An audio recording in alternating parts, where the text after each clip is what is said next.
140 करोड़ भारतीयों में से किस्मत वाले 20 लोग जो करेंगे रामलला की पूजा। देनी पड़ी इतनी कठिन परीक्षा। भव्य राम मंदिर के गर्भगृह में रामलला को विराजमान करने की तैयारियां जिस तरह जोरों पर हैं, ठीक उसी तरह रामलला के लिए नए पुजारियों का चयन भी तेजी से चल रहा है। जी मीडिया की टीम को अयोध्या में पीले और भगवा रंग के कुर्ते में 2 युवा दिखे। ये दोनों उन 3000 लोगों में से हैं जिन्होंने राम मंदिर में पुजारी बनने के लिए आवेदन दिया था। पीले रंग का कुर्ता पहने अभ्यर्थी सोनू कुमार शुक्ल और भगवा रंग के कुर्ते में आचार्य शिवानंद मिश्रा नजर आए। दोनों की उम्र 27 साल है। ये दोनों ही अभ्यर्थी उन 270 लोगों में से हैं जिन्हें इंटरव्यू के लिए शॉर्टलिस्ट किया गया है। और खास बात यह है कि इंटरव्यू देने के बाद इन्होंने जी न्यूज पर अपना अनुभव शेयर किया है। आचार्य शिवानंद मिश्रा ने कहा कि शुरू से अयोध्या में रहे हैं, पीढ़ी से यहीं हैं। मेरा 10 मिनट तक इंटरव्यू हुआ। संध्या के बारे में पूछा गया। संध्या सुबह शाम जाने अनजाने में हुए पाप का प्रायश्चित होती है। ब्राह्मणों के लिए विशेष संध्या का नियम है। 3 दिन तक संध्या नहीं करने पर वो सदा के लिए अपवित्र हो जाता है। संकल्प, प्राणायाम के विशेष मंत्र होते हैं। वेद मंत्रों के प्रश्न हुए।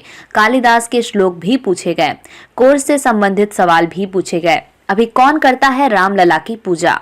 रामलला की पूजा कैसे होगी? रामलला की आरती कैसे होगी? रामलला को भोग कैसे लगाया जाएगा? रामलला को कब कैसे वस्त्र पहनाए जाएंगे? एक पुजारी के लिए ये सब जानना जरूरी है।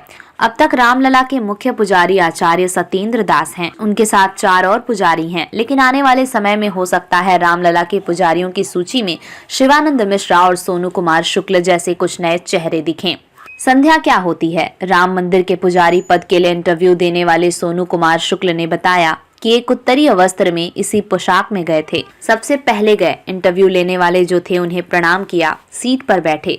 संध्या से जुड़े प्रश्न किए गए। संध्या 3 तरह की होती है, प्रातः, मध्याह्न और सायं। ब्राह्मणों को तीनों समय की संध्या करनी चाहिए। मंत्र बोलते हुए ये सब पूछा गया।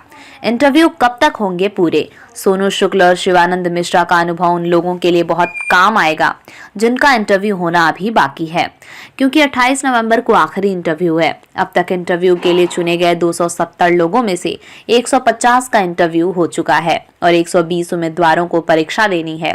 इस जानकारी की पुष्टि के लिए अब हमें इस कहानी में आचार्य मिथिलेश नंदिनी शरण को शामिल करने की जरूरत पड़ गई है, जो खुद इंटरव्यू लेने वालों में शामिल हैं। राम मंदिर में होंगे कितने पुजारी? आचार्य मिथिलेश नंदिनी शरण ने कहा कि जो चुने जाएंगे उन्हें अर्चक बनने के लिए प्रशिक्षण दिया जाएगा।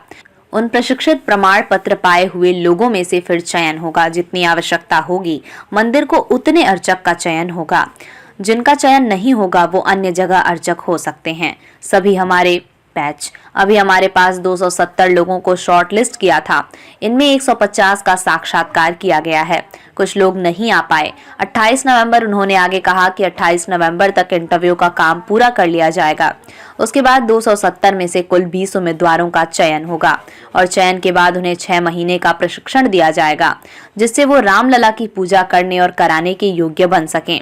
पहले चरण में 6 महीने के अभ्यास में सैद्धांतिक और प्रायोगिक दोनों तरह के अभ्यास कराए जाएंगे। मंदिर और तीर्थ क्षेत्र ट्रस्ट तय करेगा कि उन्हें कितने पुजारियों की जरूरत है। सैलरी वगैरह तीर्थ ट्रस्ट के अधिकारी का विषय होगा। पुजारी बनने के लिए क्या जरूरी? आचार्य मिथिलेश नंदिनी शरण ने बताया कि रामलला के पुजारी बनने के लिए आए आवेदनों में 70 से 80% उम्मीदवार युवा हैं। इंटरव्यू 10 से 15 मिनट का होता है और इस दौरान इनसे 20 सवाल पूछे जाते हैं। कैंडिडेट कितना निष्ठा संपन्न है, वो कितने तैयार हैं प्रशिक्षण के लिए, उनका उच्चारण कैसा है, उनकी भाषा की समझ कितनी है, उनका स्वर कैसा है, उनकी दिनचर्या कैसी है, सुबह जागने और सोने का रूटीन कैसा है, बाल स्वरूप है रामलला तो उनके वैभव की रक्षा करने के लिए वो क्या करेंगे, उन्हें कैसे तृप्त करेंगे को एक और साक्षात्कार होंगे। सैद्धांतिक और प्रैक्टिकल प्रशिक्षण भी दिया जाएगा। सिलेक्शन के पैमाने पर बात करते हुए पता लगा कि रामलला के पुजारी बनने की इच्छा रखने वाले उम्मीदवारों के लिए आसान तो कतई नहीं है। 140 करोड़ की जनसंख्या वाले राम के देश में राम मंदिर के वो सौभाग्यशाली 20 पुजारी कौन होंगे? इस प्रश्न का उत्तर आपको कुछ ही दिनों में मिल जाएगा। लेकिन इस प्रश्न का उत्तर हमारे पास है कि रामलला के पुजारियों का वस्त्र क्या होगा। आचार्य मिथिलेश नंदिनी शरण ने बताया कि राम पीताम्बर कहलाते हैं तो पुजारी पीले रंग के चौबंदी वस्त्र धारण करेंगे, सफेद धोती पहनेंगे। अभी तक की बातचीत में इस तरह की ही व्यवस्था है। लेकिन जब तक औपचारिक ना हो जाए तब तक नहीं कह सकते।